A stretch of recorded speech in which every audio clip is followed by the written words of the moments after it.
This is the Comics Alternative, on location at Valhalla Games and Comics in Plano, Texas.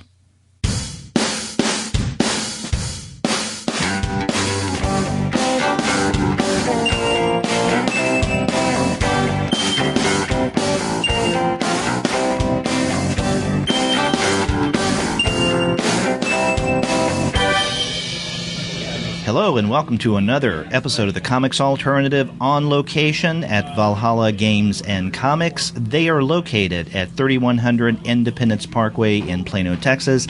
That's on the corner of Independence and Parker, for those of you playing at home. If you're in the DFW area, be sure to stop in and say hello and tell them that the two guys with PhDs sent you, because they will introduce you to a ton of comics. You can't go wrong with those guys. And speaking of Valhalla, we have, among the several people who are sitting around the table with me, the owner of Valhalla, Dave Larson, and this is the first time he's been on the podcast. I'm glad that he can join us tonight. Dave, how you doing? I'm doing very well. Thanks for letting me sit in and have a conversation with you guys. Now, it has been, a little more than 2 months since Collected became Valhalla. So August 23rd was the actual date that I took over this location. Now, Collected has several other locations that weren't included in that, so I only bought this store only. Mm-hmm. Okay, and I know, and we've noted this on the show a couple of times, one of the big differences is there's a sign outside, so people know that this is a comic and game shop. Yeah, it's a good point. Collected ran, I think, for about 12 months with no sign, and so, there were some dedicated fans, I think, much like yourselves, who were still doing podcasts here while there wasn't a sign out front, but that was one of the first things that we got done, was to actually put up a sign and make sure that people knew we were here, hopefully to regenerate some enthusiasm and bring some people back to the store. Yeah. Well, speaking of people who keep coming back to the store, let's mention just real quick some of the others who are joining us for this month's On Location show, and they're regulars. We couldn't do this show without them. Now, we have both Matt and Craig here. How are you guys? Fantastic, thank you. Doing the same. And then Sabrina, the manager of Valhalla, is joining us as well. And you said you've been on the road for a while, and now you're back. And it was just a little road trip. Just a little road trip. Where did you go? I just went to Colorado for a wedding. Oh, everybody's been so busy. I know, right? Just to Colorado for a wedding, and went to a heavy metal bar, and to Dungeons and Drafts. And Dungeons and Drafts was amazing. If you ever go to Fort Collins, Colorado, go to Dungeons and Drafts. They make great mac and cheese. And they have a lot of games. And you can play Dungeons and Dragons while having said mac and cheese. Right? Yeah, we played trivia. It was a good time. Good nice. Well, Dave, getting back to the shop, tell us some of the changes that either you've already made with the shop, or that you may plan for the future. So, for the most part, we don't want to dramatically change anything, because we've got a very loyal customer base. We want to make sure that we're still providing the same services as far as the comic books goes. Make sure that we still have the subscriptions. Make sure that we've got a good comic book inventory. So we don't want to alienate our core customer base, which are the comic book guys. But outside of that, we've added more content on the game side. So we've turned a little bit of our game inventory. We've tried to move out some of the older board games that maybe have been sitting here for a long time. We're beefing up our role-playing game inventory a little bit, adding more Pathfinder and Dungeons and Dragons stuff. And then to complement that, we're also bringing in more miniatures and paints and some other supplies. We also made some changes to the tabletops. We had laminated grid paper so that you can actually use the tabletop as a gaming surface, so you can draw on the tabletops and make your gaming maps and use miniatures directly on the tabletop. So that's pretty cool, and I think it's something that none of the other shops around here have done anything like that before. So something that we're excited about.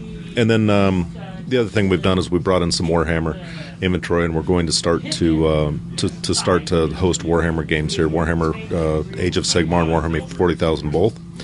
And then to supplement that, we've also added a 3D printer so we can print up our own landscape and terrain for Warhammer. And so, what we envision doing is having something like a Victorian cityscape or maybe a futuristic landscape that you can then have your miniature war games on the tabletops with that. So with the 1-inch grid paper, with buildings and everything else, you would be able to not have to measure out how far your movement is. You can just do it directly on the tabletop because the grid's already laid out for you. Now, the gaming part of the game and comics equation is more your forte, right? It is. My background is more in gaming stuff. I grew up about 50 miles outside the largest city in North Idaho.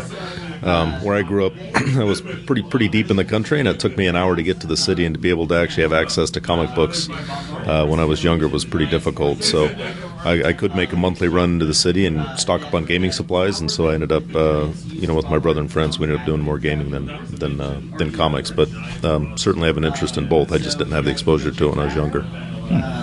So there's going to be, if not more of an emphasis on gaming, more game options. And will you be, let's say, encouraging more people to come in on a regular basis and play the games? Because I'm looking out right now at the shop, and there are at least, it seems to me, 2 tables where groups of guys are gaming. Yeah, I think ideally, we'd like to encourage people that have a game that they run at their house or the home-based games. We'd like to get them to come into the shop where we've got an environment set up and supplies and a lot of fans, and be able to have their game here. In the future, we'd also like to maybe add some coffee and soft drinks and some snacks, so that essentially there wouldn't be any reason to go anywhere else to have your Sunday night or Monday night game. You come here, you've got coffee, snacks, you've got a good environment, you've got tabletop that's set up for gaming. We want to be able to make this a home away from home for people that want to have a sense of community with comic books and with games both. Wow. Now see, too bad that we don't live in Plano, because what you were just describing about people hanging out and the shop being a home away from home where they can hang out with friends, play games, look at comics, that's what my daughter experiences. We live in Frisco, and she's been doing that for the past year at Doc's, which I think is the only comic shop in Frisco, which is really surprising to me a couple of years ago when they opened. So we actually have a comic shop there, but she's not so much into comics, but very much into gaming, and so she's gotten in with the crowd there, so she's there all the time, sometimes to the chagrin of her parents, who think that she should both clean her room and do homework on a more regular basis. But that all comes. You spend a couple nights a week at the game shop, and then you catch up with your responsibilities the rest of the time. So I struggle with that myself. Yeah. So the shop becomes a bad influence. It's a great influence, because it's the time that you can then spend with your kids out of the house. See, it could be family time. That is a good point. So you're looking at the flip side of that. Okay, now we're also joined. Oh my God, I did it again. I forgot your name. I'm sorry. It's better than the time I forgot who you were in the middle of class. Chris. Chris, that's right. For some reason, I wanted to say Mike, and I think I called you Mike. Okay, so maybe that's it. So Chris, sorry, Chris, you joined us. If you want to come up closer to the microphone. So yeah, actually, we have here in November quite a crowd sitting around the table. Actually, more people than we had on Halloween Comic Fest Day. So I think there were 4 of us, maybe. And the thing about that was we knew what we were going to be talking about, it being Halloween Comics Fest, horror comics. And I think the month before, if I remember correctly, we had decided to discuss crime comics. Now, we don't have a theme for this month's show, and I just assumed that everybody's still getting their emotional and intellectual bearings after the election last week, that we would just talk about whatever. Yeah, it seems like a lifetime, an emotional lifetime. But, that we just talk about whatever you want to in terms of comics culture, fandom, what have you. And I see that some of you have gathered some choice titles at the table that you may want to discuss. As he looks at Matt, who is reading a comic. Sorry, I was just perusing through Shade the Changing Girl #2, so... I'm not sure. DC Comics? Yes, DC Yeah, it's Comics. their new line they call the Young Animal line, which is kind of like their Vertigo line, but now they call that Young Animal. So, Indeed. I've never heard of that. Shade the Changing Girl is amazing. So it has these aliens or an alien that decides to actually inhabit a dead girl's body. Okay, we're off to a great start. But everyone assumes that the dead girl is actually still the dead girl, hasn't figured out that an alien has taken over her body. And apparently this dead girl was a truly horrible person in life. It seems so. Yeah. I know this story. But she's just trying to figure out, life as a human. And just assume. And it's a really interesting kind of picture of life. Comic book only with aliens, and people try to figure out what's going on and how did she live and all this other stuff, and how did she inhabit it. And not only that, since she is inhabiting this body, there's also alien police force that are investigating the theft of the madness jacket that allowed her to possess this young lady. And so it's got a lot of really cool stuff in it. It's if you like crime stuff, or you just like slice of life books, this is a really good book. It's also really, really weird, but it's really, really good. Well, the really, really weird part is what the Young Animal line is supposed to be about. Yes. It's kind of like a cross of, I guess, the DC universe, because it's still set in the DC universe, and what Vertigo had been. The kind of strange, almost supernatural weirdness. Now, what do you think of the two other titles that they have currently going on in the Young Animal series, Doom Patrol Cave and Johnson. Oh, the three others. So it's Cape,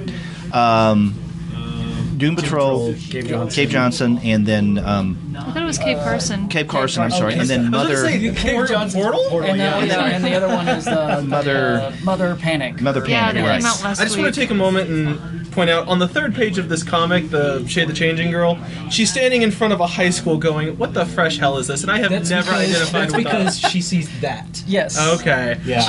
I have never identified with a comic book character more. Yes.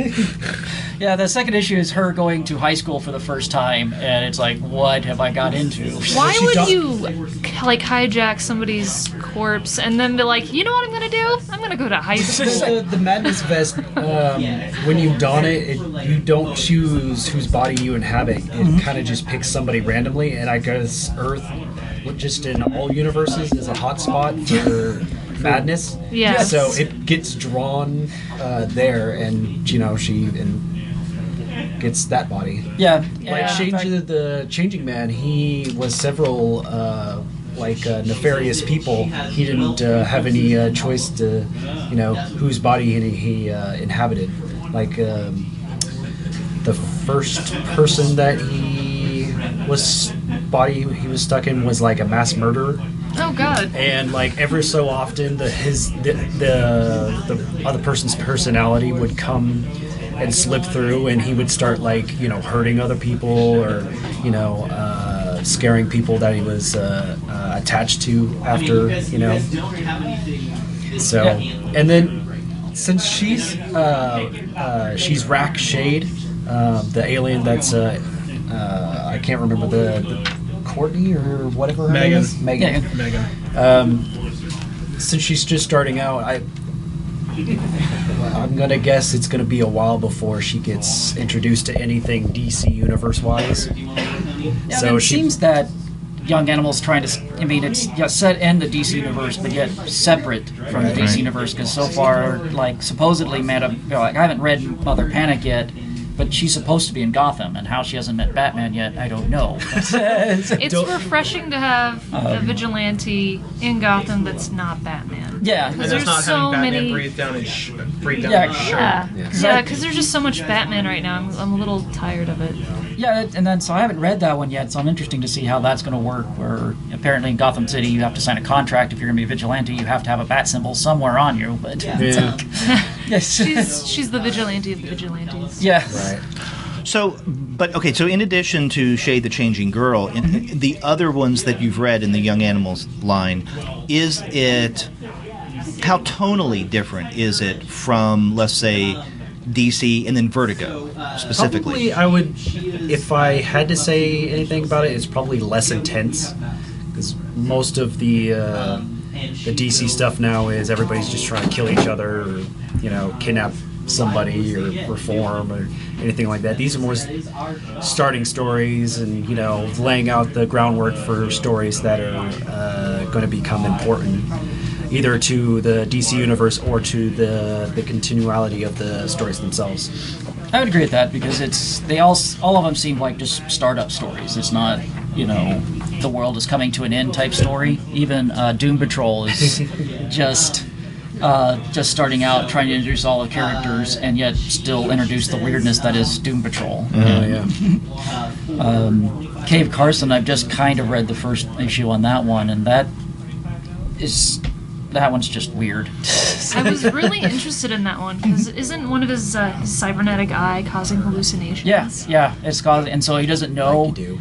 Yeah, he doesn't understand if he's actually seeing the things that he's actually seeing, or if his cybernetic eye is just making him hallucinate. Get an eye patch. Then what's the fun? I know, but then he's still be seeing the things because the cybernetic eye is still working. It's like, but so it's just always like on. Yeah, it's always on. He can't turn it off. That'd be really annoying to fall asleep to that.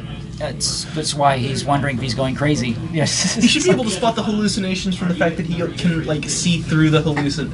Would you be able to spot hallucinations? Because they're really there. I don't know. I haven't hallucinated before. That's why he has to go investigate them to find out if they're actually real. Sounds like we need to read the book. What is this again? Cave Carson has a cybernetic eye. I have to read this. It's based on a very old comic book on DC, where there was a Cave Carson, and he dove into the underneath of the earth. And he had all these amazing adventures. Turns out it was kind of like a Hollow Earth theory. And all these amazing adventures with all these people that lived in the center of the Earth. And then, at the end of the series, he comes back to the surface world and retires and has a family. Right. Well, now, all of a sudden, all of those things seem to be starting to happen again, only he's supposed to be retired now. And he's wondering, am I going crazy? Because get these hallucinations off my lawn. Right. Well, he doesn't know he's hallucinating. He's wondering why. So now, he's wondering, I need to go back. I need to go back into the Hollow Earth and find out what's going on. Okay. Yeah. I have to read that. That sounds pretty good.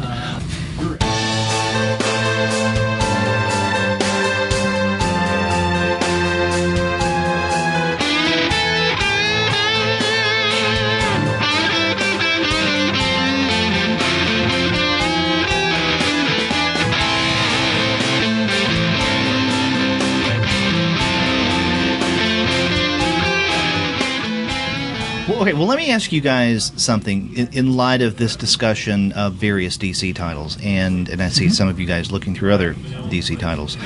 I have noticed since Rebirth that when we're at these on-location shows, you're much more apt to discuss DC titles than you were before Rebirth. In other words, primarily it was Marvel that you would bring up more times than not when I would ask, okay, what are you reading now? What is exciting you? And I'm curious if you're consciously aware and much more on board with DC that there's something different going on, and at the same time, if you're noticing something going on with Marvel right now, because I have heard, listening to other podcasts, other people say that Marvel's in kind of a weird place at the moment, and so I was curious of your thoughts. My only excuse is I'm generally not the person driving the conversation. I only read one DC comic, and it's Raven. That's the only one I read. And it's limited, so... Yeah, there you go. There's only 6 issues and they're halfway through it, so... But, I agree. I think DC with Rebirth has actually put a lot more excitement into, DC Comics, where 52 just didn't work. They've taken away a lot of the stuff that 52... They just basically said 52 failed, and now we're just going to go in a completely different direction. And their heroes to seem more, what's the right word? Vibrant. The Batman seems to be doing what Batman does best. He's no longer James Gordon dressed in a robot. They're trying new things out by giving Raven a limited series, which they wouldn't try before. The Teen Titans are finally coming back, and wait a minute, they were trying out before Rebirth a lot of limited series with some very minor characters. Yeah. Yes. So they would have done something like that with Raven before, but they didn't. Maybe they didn't. Raven was in fact, Raven was some feathered cap and hanging out with the Teen Titans. Yeah, she was. Good. Totally Wasn't she kind of a background character too? Yeah, she really was. Mm-hmm. Yeah. Okay, if they can give a limited series to Dial H for Hero, then they. Well, Dial H for Hero wasn't supposed to be a limited series. It was supposed to be ongoing. They were trying to bring that good back. Point. But although they should have done so under Vertigo. yes, The thing I can say is if the rest of the series is like what they're doing with Raven, they've taken a really interesting character, figured out what makes the character core interesting, and then put them in an interesting situation. I don't know if that's the same for all of them, but for Raven, that's what we've got. a lot of the stuff also that seems like they let, like on 52, it just seemed very. Over in this area, It just seemed like the writers were under control. They're like, these are the stories we want to put, this are the stories you have to put out, and it may still be the case, but at least it feels like under Rebirth, the writers are able to write what they want. Greg Rucka's on Wonder Woman, and he's just has this amazing story where Wonder Woman's trying to figure out who is she? Is she a goddess? Is she made of clay? Is she, what is the reality of her universe? And it's an amazing story, which I'm not certain would go under the 52, because it always seemed the 52 seemed to be very regimented on how their superheroes had to be. Where now it seems like the writers are able to, like Marvel used to be, where it used to be able to do whatever they wanted to do as long as they don't do anything crazy with the characters. So do you think that this is kind of a pulling back of the editorial end of things at DC? It seems that way, at least right now, anyways. I think it's partially that. I think it's also partially 52 just really seemed like it was just trying way too hard. Like there's one moment that really sticks out to me in one of the Aquaman comics. He's sitting and he's talking with somebody, I don't remember who, and somebody he's talking with just makes the offhand comment, you can talk to fish. Like it's just a thing you can do, and he's all serious. He's like, I do not talk to fish. Like they're trying to distance him from that sort of jokey comic past he had, but in doing so, everything just kind of comes off as bleak and dark and way too serious. And it's a comic book. It's supposed to be fun.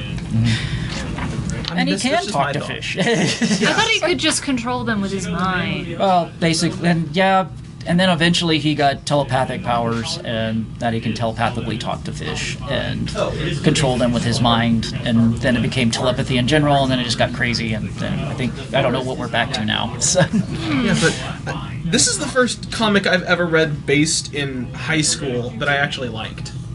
The Raven comic. It's They did make Raven back to a teenager again, and she's going back into high school. Yeah, God help us all. She's just after the whole Trigon tried to destroy the universe. Now I'm going to go live with my hyper-religious aunt. Yeah. So are they doing with Raven what they had done a few years ago and successfully with Batgirl?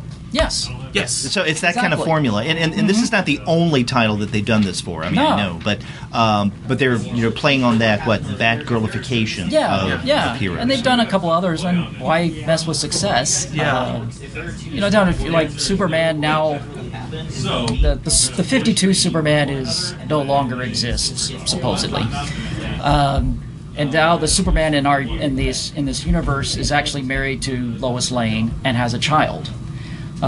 Who's now the new Superboy. And now has an interesting storyline, and that is, does Superman want to stay and be a father, or does he want to be Superman? And he's struggling as, can I do both? Because you can go out and be a superhero, but you're not going to be in time for dinner to be with your son and family. It's just a really relatable problem to a lot of people. Yeah, just like high school is a really relatable problem to a lot of people. I feel like that's definitely a thing they're doing better than I'm going to go fly around in space and punch things. Right. It's got some more interesting storylines that. Yes, but it's hard to relate to, is what I'm saying. Where Marvel is an interesting pattern right now, and I'm not certain it's a bad thing. Because I've enjoyed a lot of the Marvel titles, but I'm an old Marvel fanboy, so they always know they have me. But Marvel seems to be like, and this is not the right words, but getting rid of a lot of their older heroes. Like Bruce Banner is gone. Captain America may or may not be on his way out. A lot of the older style heroes, and they're replacing them with younger heroes, like more of the teenager style like heroes. Iron Man. Wolverine is gone, and yet a younger Wolverine, who also happens to be a female, is there. We have a female Iron Man now, Ironheart. The Falcon is now Captain America. Isn't the new Hawkeye also a girl? What's her name? I can never remember her full name, but yes, Kate? there's Kate. Kate Bishop is now Hawkeye. and she's getting her own book. So a lot of these younger heroes are now starting to get their own books, which I don't necessarily disagree with, because maybe it can bring in younger people and maybe more female readers, because there's a lot more female books out there, into reading a lot more comic books. One of my complaints was that eventually people like me are just going to get too old and die, and no one's replacing them as comic book readers. But now maybe with the new ones where you got Nova and you got the Champions, you got a much younger Hulk. The Lady Wolverine is an amazing book. Laura's great. And maybe it'll bring more. When I grew up on comic books as a teenager, maybe it would bring more teenagers into comic books, which is, I think, we need to bring in anyways. To keep the comic book so that thing alive. Our great grandchildren will still have comic books. So it's just I but it is weird, because you're not, as an old comic book reader, I'm used to seeing Wolverine there, or any of the X-Men, or Captain America, or Iron Man, and they're no longer there. Those are the stories I grew up with and still kind of want, but yet I'm really interested in these new stories too. Yeah, well, I'm seeing a lot of people that subscribe to the classic superheroes transitioning over to the newer ones and still really enjoying it. Yeah, it's so, I think it is. It's just kind of a weird spot where Marvel is in right now, but I think it's kind of a good spot. I mean, they're still good stories, and they're exciting heroes, but I really enjoy also the DC now that it seems to be they're putting up better stories and letting their creators be creative. Yeah, and it kind of relies on the fact that you can enjoy new things while still missing the old ones. So I don't disagree that Marvel's I tricked myself up and I forgot what I was saying. Marvel is going in an interesting but not necessarily bad way, is what I was trying to say. I miss the stories that have the heroes that I knew 10 years ago. So interesting that Marvel keeps up this direction where it brings in a lot of these new heroes. I mean, there's a lot of stuff that Jack Kirby was thinking about when he was still working with Marvel was, we want to create new comics. Well, how do we do that? Let's get rid of the old gods and bring in these new guys in, and I'll create more interested in new comic books with new heroes and new stuff. And Marvel's like, but wait, we just put out Spider-Man. Maybe we don't want to do that. And Spider-Man would go on to be one of the most successful heroes ever. It's a very interesting place that they're at right now. And I don't think that's a bad thing. We'll just have to see how it goes. Yeah. Okay, so Dave, as you're sitting here and you're hearing about the intricacies of, let's say, the DC and Marvel universes, do you feel that there's so much going on in comic book fandom, especially with the big two, DC and Marvel, that it's almost insurmountable to try to figure out what's going on and to get enmeshed in it? I don't know that I'd try to come in and become an expert in comic books starting late in life. I think for me, and maybe for a lot of people who have not grown up in the comic book universe of DC or Marvel, getting a toehold in something that catches your interest and progressing with that is probably the only way to do it. And personally, I'm a Deadpool fan and a Punisher fan, and starting with those two, I don't know if you call them heroes, those two characters. Starting with those two characters, I kind of expand the interest base out as they interact and get involved in some different things. So, I think follow where your personal interest takes you, and if that takes you to where you and Craig and Matt have come, you keep expanding that interest base out, and pretty soon you develop the expertise, right? Yeah, I guess over time, I wouldn't consider myself by any means someone who is well enmeshed in the DC or Marvel universe, much more so DC than Marvel. I mean, I feel like I have a lot of catching up to do because I was a big DC reader when I was a kid. But then after the early 1980s, that's basically it. I didn't keep up with the superhero world. Now I have come back to it since then, since college. But I feel at a loss, and so whenever I need to get caught up, I'll turn to Wikipedia to find out some background information. But the reason I was asking you about someone who doesn't have as much of a background or history in terms of comics, especially the big two universes, and how almost intimidating that can be. I was thinking of something my daughter said to me. This is the second time I've mentioned Zoe on this episode. Sorry, Zoe. But she said something to me a few months ago that, she reads a lot of manga, and she likes comics in a broader sense, but some of her friends at school are Marvel or DC fans, and so she wanted to learn more about that. And so she said, Dad, if I wanted to get into comics, and she said not just any comics, but let's say DC and Marvel, where do you recommend that I start? It's like, oh my God, I don't know. That is a difficult question. Yeah, exactly. And the only thing I could think of was something akin to what Dave mentioned in terms of the toehold philosophy. You find a property and you get into it. If you like it well enough, read enough of it to where that will provide web-like links, and not necessarily spider web-like links to other heroes and scenarios and histories, and then you can slowly build your knowledge of what had happened before and what those relationships are. For my daughter, I think Harley Quinn was a character that she was interested in. So I said, just read some Harley Quinn stuff, I agree and then with go that. from there. Right, just Read pick up that some Chloe. Rebirth, That's Harley. it's kind of how I got started in comics way back when. I found this character with claws, and he's like, "Ooh, that's Wolverine. What does he do?" Well, read the X-Men and find out. And As a tip, by the way, it just went crazy from there. Sorry. As a tip, by the way, I think the most interesting thing they ever did with Harley Quinn was the Injustice comics. If she hasn't read those, they're really good. I'll pass that on.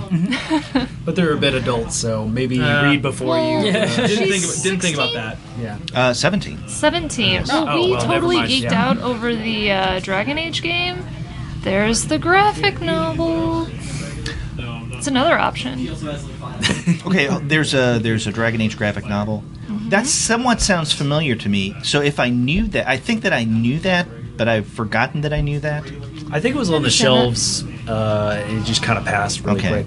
So Yeah, that's unfortunate. Yeah, they were always like little mini-series. Okay. But they eventually collected them. Okay. I think realistically it comes down to character development and personality of the character, and then what the person who wants to get into it, your daughter in this example, if she gets a hook into the personality of Harley Quinn, then maybe she would go deep into that. But if there's not a personality alignment with the character immediately, then it's the wrong path.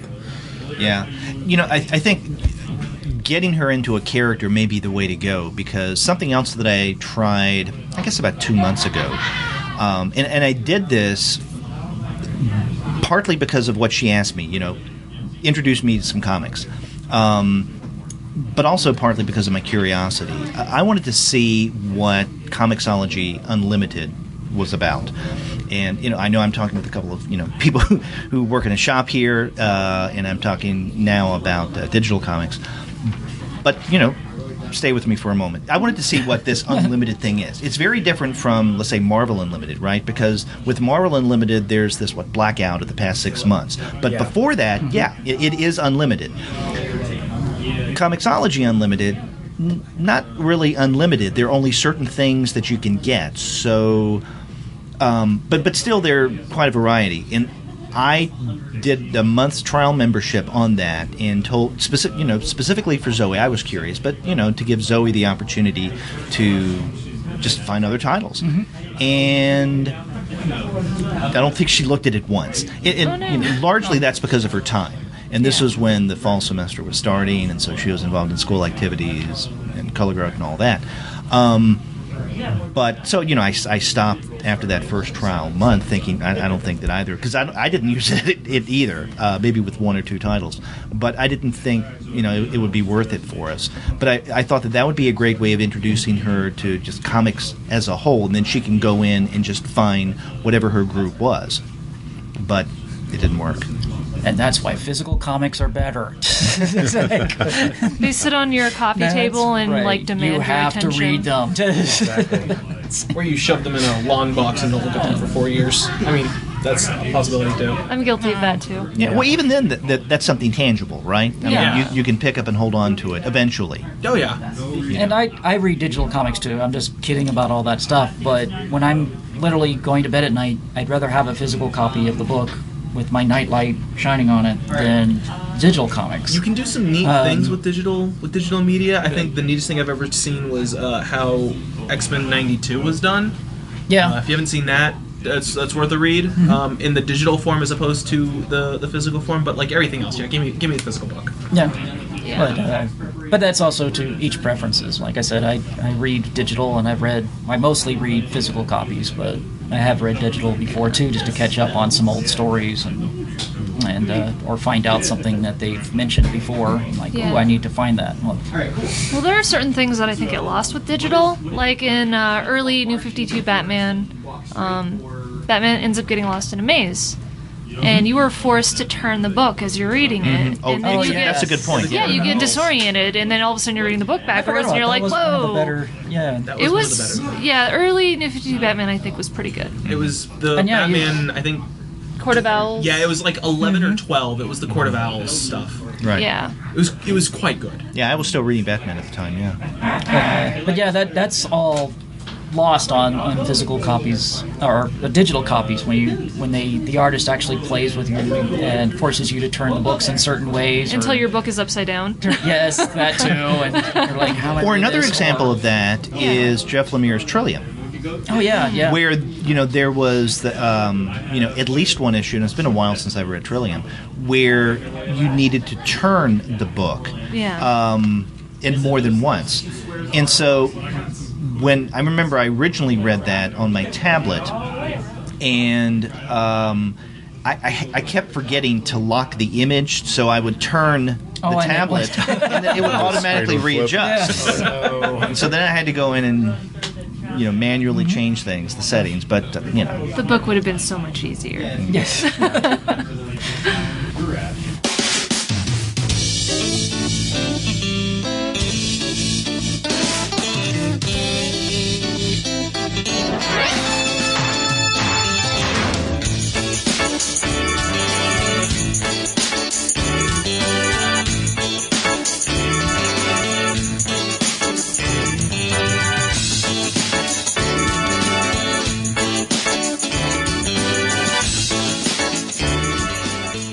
But we've been talking about a lot of mainstream stuff for DC and Marvel, but I see that, Matt, you have Black Hammer here in front of you. Are you a Black Hammer fan? Yes, I am. I love Black Hammer. It's like Doom Patrol on crack. Yeah. There's that little girl that smokes cigarettes. Yeah. Isn't she supposed to be she's like an 80-year-old. Yeah, that's it. Yeah, 10 or 12-year-old body. Yeah. See, I thought Doom Patrol was Doom Patrol on crack, or at least Grant Morrison's Doom Patrol. Oh yeah. Oh wow, yes. But you're right. I mean, it does have that offbeatness to it, and what issue are they at now? They're at 5. Up to Issue 5. Up to 5. Yeah. Wow. So, and you're enjoying that, and this is an ongoing for now, right? Yes. Yeah. Okay. So they haven't announced any kind of. No, I'm very happy about that because they're just basically going through their origin stories right now. So, if it was a short series, then nothing is actually happening that would be satisfactory if they just ended it in 2 more issues. Like they got out of town. Hooray! Well, because right now they're, for whatever reason, if they try to get out of radius of this certain town, they die. Oh. So they're just trying to live there and figure out how to escape. Okay. And it's like they're a bunch of superheroes, with these really odd abilities, trying to hide and, Interesting. Yeah, like this tiny little cow town. Yeah, it's hilarious. Yeah, I read the first 2 issues, and we discussed those on an earlier episode of the podcast. I think it was like a couple of months ago, yeah. And then, because it was an episode where we looked at superhero-y things. Yeah. Because we also looked at the first issue of The New Faith, right. Or the ongoing, and I can't remember what else, but it was another kind of superhero feel. Oh, Tarzan. We looked at the Kubrick Tarzan. That's right. But I liked it. Although after the reading the first 2 issues, I thought, okay, I'm going to wait for the trade, which I've been doing a lot. Over I would the past recommend few anyways. years. Yeah. Me too. Just waiting for the trade. Yeah. Which I know is not good for creators because this is how they make their money, getting individual issue, people getting individual issues. But you're still supporting by buying it anyways. Yeah. Right. Yeah. I already have too many books. I want them to bring back Next Wave. Sorry, I can't answer that question. Yeah, But, I got nothing for you. Yeah. Sorry, that was just my brain wandering. Well, talking about Lemire leads me to Matt Kindt, and I always link those two. I know they do a lot of work together. But before we started recording, Sabrina, you were telling me that the new Ether is out, and have you had the chance to read it? I read about half of it before we started, and I really liked it so far. I really like the art. Good art. Really good art. Yep. David Rubin. Yeah, and it's really just a scientist that goes into this magical realm, and he's not blinded by magic, so he's able to solve mysteries that they just go right over their head. So it's like Sherlock Holmes and the Lion, the Witch, and the Wardrobe? That's a good way of putting it, yeah. Yeah. nice. But I actually don't think I've ever read any of Matt Kidd's stuff, so... Oh, really? Yeah. I've been working here for like 6 years, and... You didn't read Mind Management? No. You didn't read any of the Valiant stuff that he's done? What Valiant stuff has he done? Okay, what are the Valiant titles that he's... I know he has... he did Divinity. No. So apparently you guys aren't Valiant. Actually, the only Valiant thing I've ever read was Hellblazer, before it got axed and moved to DC. And is deballed. Hold on. Hellblazer? Hellblazer. Constantine. John Constantine. That was not Valiant. That was Vertigo. That was DC. My bad. Well, Vertigo, yeah, but... I got my V's mixed up. Okay. They're My mostly I was bad. about to say, wait a minute, am I completely missing something? No, so nobody here is... No. The only Valiant stuff I have is Quantum and Woody because they have a goat. And he shoots laser beams out of his eyes. He does. It's pretty fantastic. And it's pretty hilarious. Yeah. That's a good funny book. So would you say that Ether is pretty tame, or is it more mature? So far... Okay, so he's investigating a murder, but it's not, like, gory or anything. There's just... She looks like she's sleeping. Oh, okay. But, I mean, who knows? I haven't finished it, and I have no idea what's going to happen in future issues. Most Image stuff has been usually mature. There's not very many titles I can think of that aren't. But then again, I don't really have a filter. Ether's Dark Horse, isn't it? Is Ether Dark Horse? Yeah. I can't. Yeah, keep my I'm looking at it publisher right there on the wall. It's Dark Horse. Dude, Dark Horse. Because Kindt does a lot of stuff with Dark Horse. Yeah. And one of which Dark Horse is a more recent one is Department H. Now you haven't read Department H? No. Oh, that's another really good one. Wow. I have so many Trivia books. to Ether before the end of the podcast. I read a lot of Image, so I just assume that, hey, I picked up this book and it was good, so maybe it's Image. I always thought it was Depth H, because it takes place underwater, or... Well, Depth, Department H. Oh, There's okay, the play okay, on, yeah. Ah, nice. Okay. Now, I see Chris has picked up a copy of Doctor Strange, which leads me to this question. This is kind of obvious where I'm going. Has anyone seen the new movie? Yes. Is Ben and Snap Cabbage Patch as good as I think he's going to be? Yes. Okay. Did you say Cabbage Patch? Ben and Snap Cabbage Patch. Okay. Okay, It's so... an internet thing. But yeah, Doctor Strange, the movie, guys, go out and see it. It is a visual treat. It is fantastic, wonderful.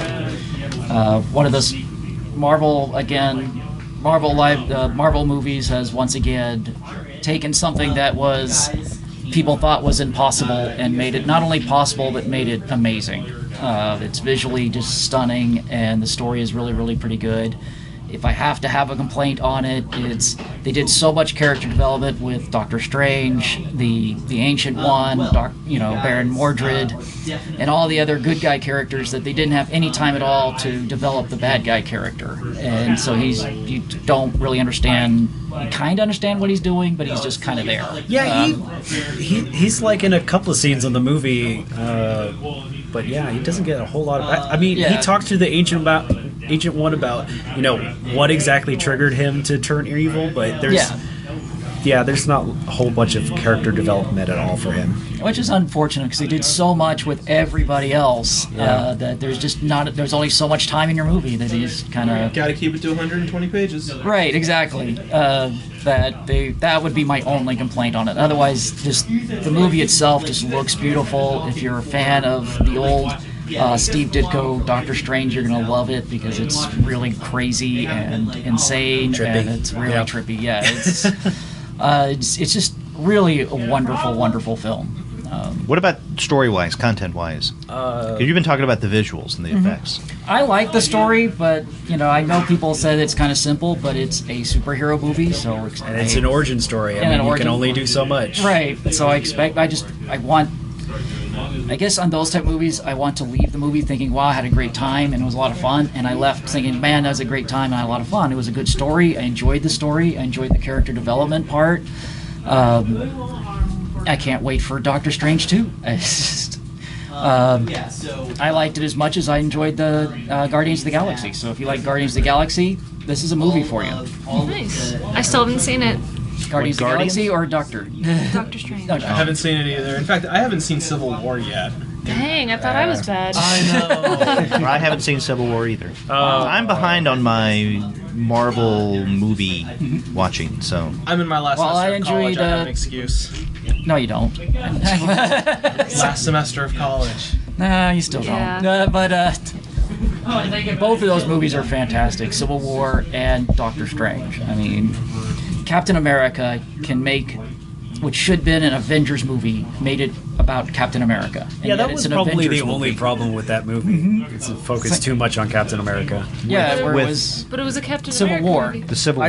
I know, and that was But the it problem. was- But because Civil War is more about the Avengers than just Captain Civil War is about the America. entire Marvel verse. Exactly. And yet they were able to do it, and gave ample time for each character. It gave ample time for Iron Man to explain what was his deal. Gave Captain America his time to say what's wrong with his, and they gave ample time for Black Panther to show what's going on with him. It shows that you can get a whole bunch of superheroes and give them all different viewpoints, and yet let everyone have their say and make an amazing movie. And that was what's greatness about Captain America and what they were able to do with that. And which is, Batman vs Superman should have taken a look at that. It can be done. I still haven't seen that movie. I'm personally avoiding it. I don't really think you're missing much. No. Good. I think my favorite Doctor Strange joke I've come across so far was actually not in Doctor Strange. It was in Gwenpool, in which she's hanging out with Doctor Strange, and they're in this nexus between realities, looking back at her old dimension, which is ours. And he comments, "Oh, they're making a movie about me. Benedict Cumberbatch? I could see it." He does a great job with it, as he seems to do with a lot of the characters he plays. If you like Sherlock, he does a pretty good job with that. It's just a great movie. It's like a lot Khan? of fun. Yeah. Yeah, he's a good actor. Well, He's a good actor. yeah. I mean, even Freddie liked him. Yeah. And Freddie doesn't like him. No. Well, he doesn't hate him. He just didn't care for him in Khan, I don't think. As Khan, I should say. They're awesome facial hair bros. Awesome facial hair. All right. You mentioned, Batman, Superman.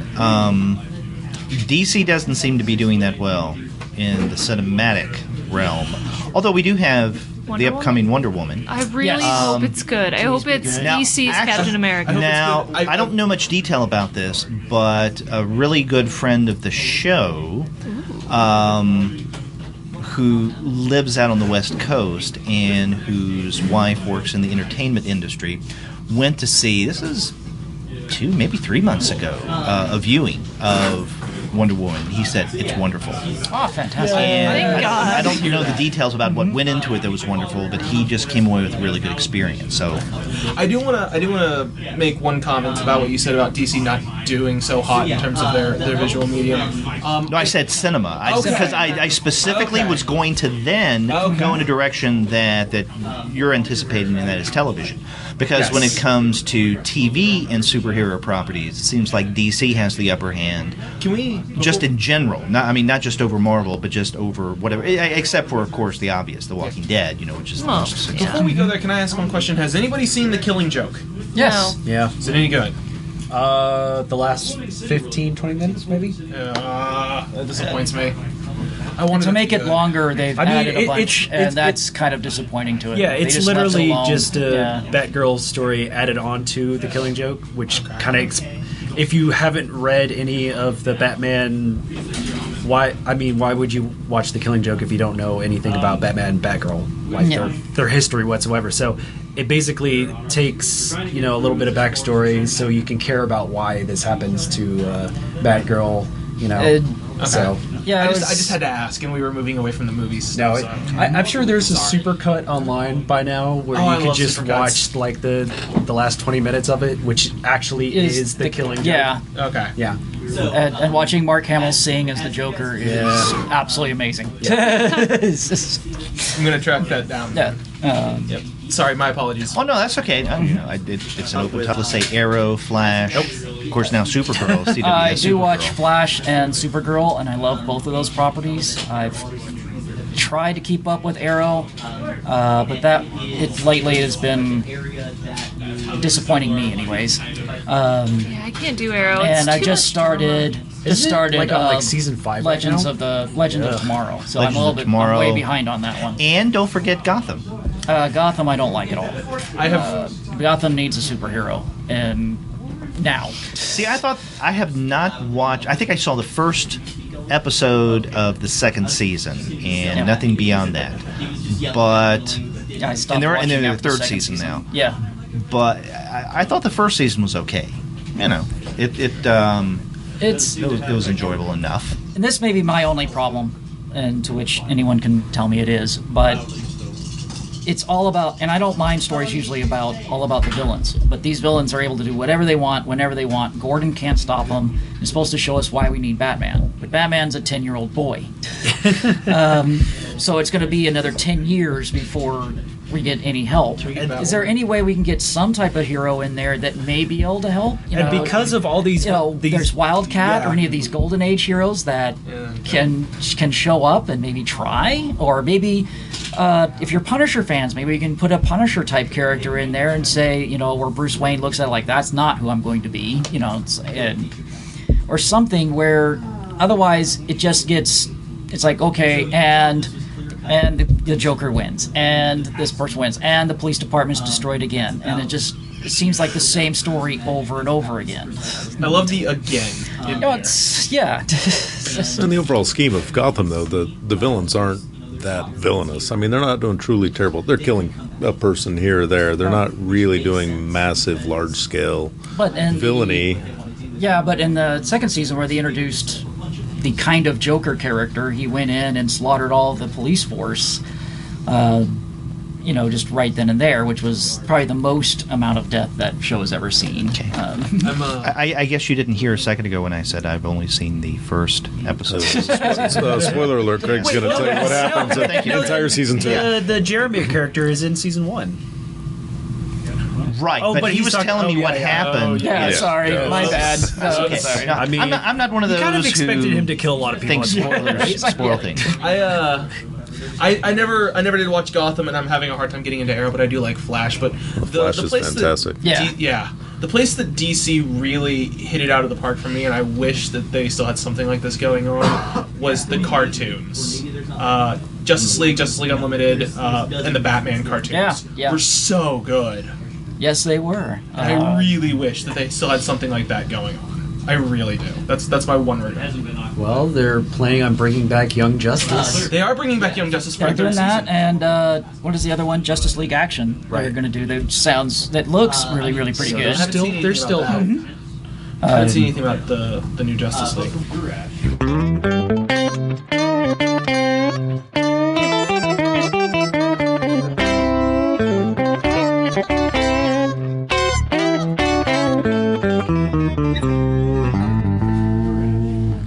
And then let's not forget Netflix.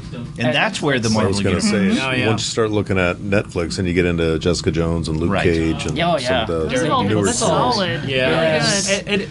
that's not made for every party viewing. Well, I mean, There's there's some some adult adult stuff. content in there, for sure. the first episode. I was watching the first episode of Luke Cage, and I looked over to my brother like really awkwardly because of I'm just gonna preface certain this events to say I happening. haven't I was seen anything like, Jessica Jones or Luke Cage. How old is your brother? He's like 3 years younger than I am. Oh, okay. It's weird watching that kind of stuff with him your in the sibling. room. I'm like, okay, should I just fast forward through this part? Oh, God. See, I have not watched the first episode yet of Luke Cage, but I will because my wife and I, we watched Jessica Jones, loved it. I watched that first season of Daredevil and liked it. And then my wife and I started to watch together the second season of Daredevil. We haven't gotten all the way through it yet, so we're going through it slowly. And I think she likes it well enough. And next it's going to be Luke Cage, but we just haven't gotten there I yet. think there's a lot of things competing for our attention. Yeah. Daredevil is a that. lot more. It has a wider viewing audience, while Jessica Jones and Luke Cage deal with a lot more mature stuff. So, Well, okay, what Jessica Jones and I guess maybe Luke Cage does, let's say with sex, Luke Cage or Daredevil does with violence. yeah, And so, I was talking with some co-hosts of the podcast. Maybe it was a year ago. Maybe it was our Thanksgiving show. I can't remember. But they were talking about how the violence in Daredevil served a purpose. And I can see that to a point. Nonetheless, I do think that there comes a point of gratuitousness that, and I'm not a prude by any stretch of the imagination. It doesn't make me queasy, doesn't bother me. It's just, do I need to watch it? Does it further the story, or is it more violent icing on the cake, so to speak? It somehow gets boring after a while. Yes. That's at times what I have felt. Now, whereas you could argue the violence may be a little excessive or gratuitous in Daredevil, is the sex that way in Jessica Jones? And when I was watching it kind of made me feel a little uncomfortable. So I could say that. well, if you're watching it with a younger brother, maybe. Well, especially. I was watching Jessica Jones by myself, and I felt a little uncomfortable during certain scenes. It was. I don't know. I think for Jessica Jones, it's part of the character development, though. Yeah. You don't get a true Right. sense of the character without having some of the more sexual aspects of the character as well. So in that sense, I wouldn't call it gratuitous. It may be, think so. well, some people may find it a little discomforting, as you said. but it serves a function. That's Yeah, a good probably. point. Now, is Luke Cage the same way in terms of the sex? So far, Not as much. Not so Not much. as much. Not as I mean, it's there, but it's not as much as Jessica Jones. It's more about him deciding. It's more about him deciding: is he going to use his powers to be a hero, or is it better for him to not? Just not disappear get into the involved? ether. Yes. And one of the coolest thing about Luke Cage, in that aspect of his character, is he's an introverted character. He Yeah. spends a lot of time on self-reflection. Yeah, exactly. I was like, what am I doing? What's the right thing to do here? And it's a lot of introspection and a lot of, what type of hero am I going to be? I can't. Yeah. Which is going to be kind of interesting when the Defenders comes into play. Is that the strongest characters? They're deep thinker. Yes, exactly. Yeah. Yeah, I mean, he, as a reader, he brings up a lot of books that he's reading and stories and stuff like that, and how did they shape society and stuff like that, and he's thinking about all of this stuff, and so it's a lot of stuff to think about and stuff, and their strongest character, the most invulnerable character, is the one that's going to be thinking ahead of what am I going to do. Yeah. Speaking of characters, Daredevil's just going to punch somebody in the face. Speaking of punch, when does Iron Fist come out? Is that soon? It's going to be Spring of next year. Yeah. Really? Yeah. And that's another Netflix? Yeah. It's going to be like on the lines of Daredevil, where it's going to have more violence over probably anything else. I would think so, because it has. Well, I'm not certain because. Well, he's all about martial arts and punching Yeah, and but kicking. So. Danny Rand is. I guess it depends on which Danny Rand they use. Right. True. Because Danny Rand was also brought up by parents that taught him how to read and think for himself, and that's why he formed Heroes for Hire, because he wanted to help everybody, and he thought that was the best way of doing it. But then there's also a version of Danny Rand out there that says, "Well, I'm going to punch him in the face and see what happens." So hopefully he's going to be very Confucius in this. Yes, But, he's like, because where he goes to Kunlun, they also teach them, violence is not the answer. But we're going to teach you violence. Right. We're going to, as the old, like, if you study martial arts, like, we're teaching you how to defend yourself. Right. And discipline. And discipline to, hopefully not get into situations where you have to punch somebody in the face. Right. But if you are in that situation, you have now a way to get out of it, hopefully. Yeah. Well, okay, so talking about punching people in the face made me think of Moon Knight.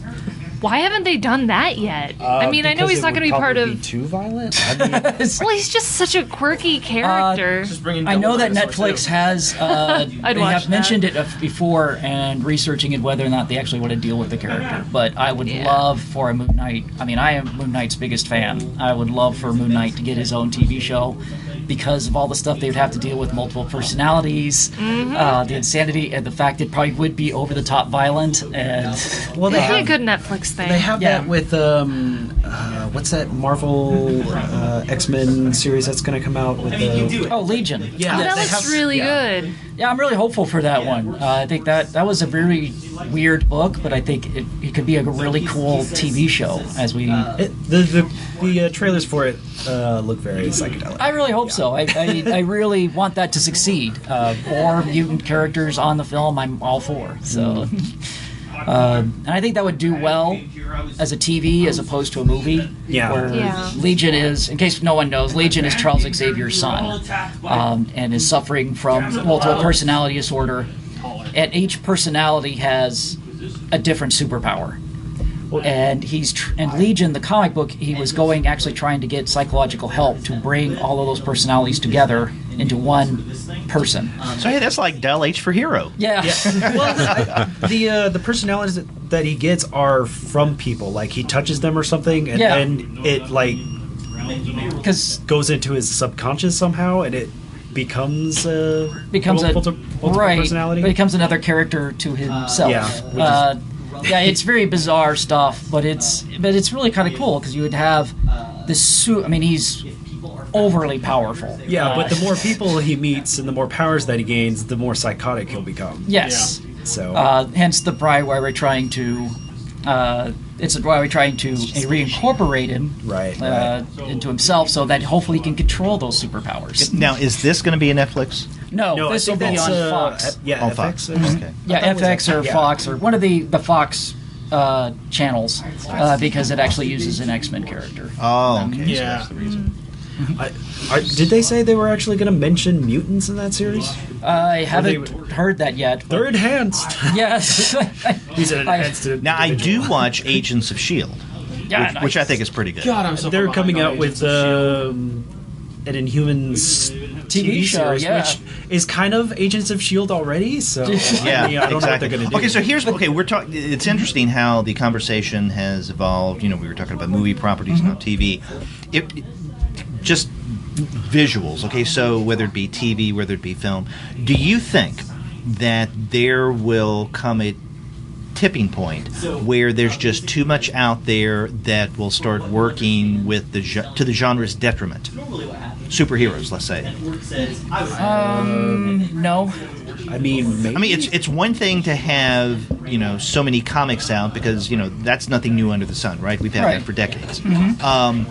But when it comes to television and film properties, one on top of another, I mean, will the sheer weight of it become disabling in some way? I mean, it kind of does especially with this Inhuman series, if they decide to, use the whole Medusa and...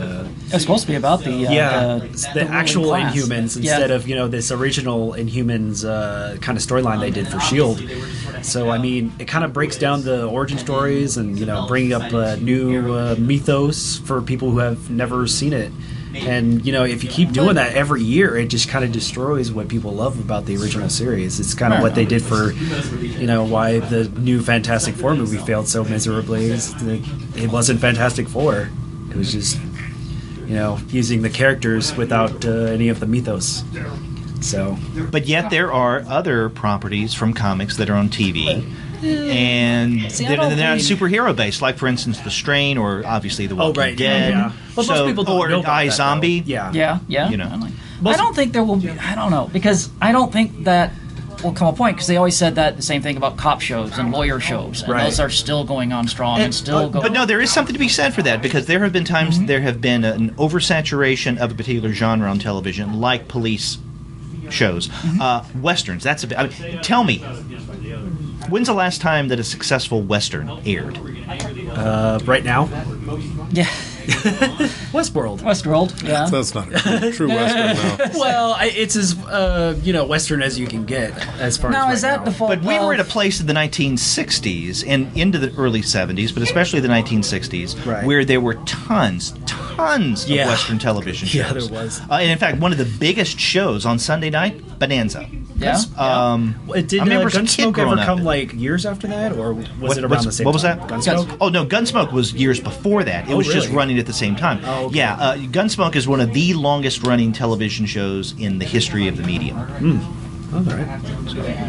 Yeah, I think back to your point. I think like anything else, there will become a saturation of the superhero genre. Yeah. And at that point, the On television, public film, in the media, and there'll be a once saturation points reached, there'll be the next wave of something else. But for the sake of the comic book shop, at least, I hope it hangs on for decades. But there's also I don't That's know. an interesting point. I'd be interested to see what impact many of these television shows, or let's say over the past few years, with the proliferation of more and more of these, have had on sales of comics. Because from what I have heard, when it comes to the movies at least, that has no impact whatsoever on comic sales. That people would think that that's the case, but it's not.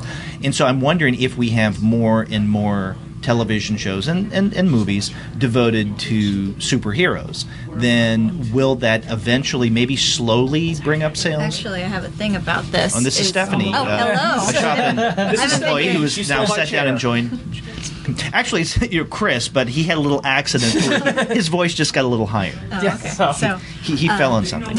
all right. So basically, like, probably the problem is like reprinting of things too, because like iZombie, despite being totally different than the show, people come in and ask for iZombie all the time, but DC has not really done any reprints, at least on a large scale. I mean, Well, they have an omnibus. yeah, but also some people get scared by omnibuses. Yeah, that's true. Yeah, Is it also expensive? I mean, but that's the entire run. There is no more iZombie, so yeah, that's it. But that's Wasn't the it thing just too. 2 trades? Yeah, or something like that. But Was it really short series? Yeah. I don't think it was and it that. ended was. sooner than it planned to. I Yeah. think the creative team really meshed. I think they just Yeah, it was kind of like that too. It was Yeah. one of the first the New 52 stuff was iZombie. But yeah, like you said, it's completely No, you're thinking There of by was no Vampire. iZombie. You're right. I'm sorry. My Yeah, bad. vampire. Sorry, I got my undead all mixed up. so- Okay, this is another in today's Vertigo problems, because you got a Vertigo title mixed up, Yeah. and then you just I'm Craig sorry. got I got yeah, all my iZombie undead. was Vertigo. Yes, you're right. You're you know, right. when you're watching those shows, unless you're really paying attention to the intro or the credits, you wouldn't know that it's Vertigo or DC or Marvel or anything like that. Right, know It's But- so and not that's okay. See, that's the superhero difference between, let's say, superhero-based TV shows. I mean, if you see something that's superhero on television, in all likelihood, it's based on a comic book. But when you see something like maybe like Lucifer, Lucifer, or iZombie, yes, Yeah. or iZombie, you wouldn't know Wait, that Lucifer was those a comic start book? Yeah. Yes. those started Yeah. as comic book properties. I need to find this comic. There's a new one. Yeah. You Wait, is it under L? please tell me you're being facetious. No, I'm not. Okay, you haven't heard of. Okay, No, apparently he's never heard of Neil Gaiman. Or, okay, so he's come back and you can talk I've to heard us. of Neil Gaiman. I just didn't. Yeah. Go to your homework. Okay. But yeah, and I feel agree bad with for him. I agree. It's all right. I mean, Is yeah, unless you actually knew about those properties like Lucifer. yeah, he you know, was. that he- Actually, that proves the point that we were making. Yes. That if you didn't know, there you go. Thank you, Chris. Yeah. That if you didn't know that it was a comic book property, you wouldn't know Yeah. by watching that. And so there you go. Proves that And point. the same thing with iZombie, and even like even The Walking Dead up to a point, until they came out and said, "Well, we were based on a comic book. Please go out and buy it." oh, did they really do that? kind of. Well, they did a whole event where they took like the first, I don't remember how many, but they took like at least 6 episodes and put them in black and white because of it being a black and white comic. So they did a promotional thing so like, and a lot of people do read the comic because they read the series. And I think that one actually is kind of like, unlike the superhero books, that one, I think maybe because it's like one, even if it's a really long thing, people do catch up to the show, and then they want to see what's coming next, and they come in and they buy the comic. I can see that. And in fact, maybe also to see the change in how the TV show has changed especially from the after the whole premiere that just happened. Yeah, a lot of people. Now, did you have this year many people coming in asking for Preacher? Yeah, actually, we're not like Walking Dead numbers, but we did have people come in and they wanted to order it. Very nice. Nice. Good. That's another great book, guys. You need to go out and read more Preacher. Right? Yeah. Yes. Guys, Lucifer is a comic book. And I think now we you got something else. I think from we have DC the you can buy subtitle of besides this Raven. episode. Yeah. Lucifer is a comic book. Yeah. Well, I want to thank you guys for sitting around and talking for this month's on location show at Valhalla Games and Comics. And we have. Right now we have the largest crowd. 6, not counting me. So thanks everyone who took part in this. And it's worth pointing out that of the 6 people, not counting me, at this table, 3 are either owners or employees of the shop. So remember, we have been at Valhalla Games and Comics. It is located at 3100 Independence Parkway. If you're in Plano, Texas, or the DFW area, make sure you stop by and tell them that the Comics Alternative gave you that idea. And after you do, stop off or contact the people in some way, because they can email you, right, or just contact you on Facebook. Do that. Get in touch with us and let us know what you think about this month's On Location episode, where basically anything went when it came to our conversation topics. If you go to our website, comicsalternative.com, you'll find that you can send us a voice message by using SpeakPipe, which is really easy to use. Or if you want to be more difficult about it, pick up the phone and dial 4153-COMICS. That's 415-326-6427. You can also email the show. We're 2 guys at comicsalternative.com, or you can email me directly at derek@comicsalternative.com. And we're all over social media, such as on Twitter, Facebook, Tumblr, Instagram, Google+, Goodreads, Pinterest, and YouTube. You can subscribe to the podcast through iTunes. You can stream us on Stitcher. You can also find us on TuneIn, on Spotify, and on iHeartRadio. And if you're an Android user, on Google Play Music. But you can find every single one of our podcast episodes, as well as the reviews and the comics-related commentary that we post on our blog, simply by going to our website, which is, again, comicsalternative.com. So, guys, next month is December, and I think for our on-location show, we should use the opportunity to maybe look back at the year, or maybe we can save that for our January show. Either one, so we can discuss this. But let's start thinking about what we may want to talk about in December. Sounds great. Sure. Yeah. That's Great. So, thanks again. Had a great time. I hope you guys did too. Of course. Thanks. Fun. Thanks, Great. Greg.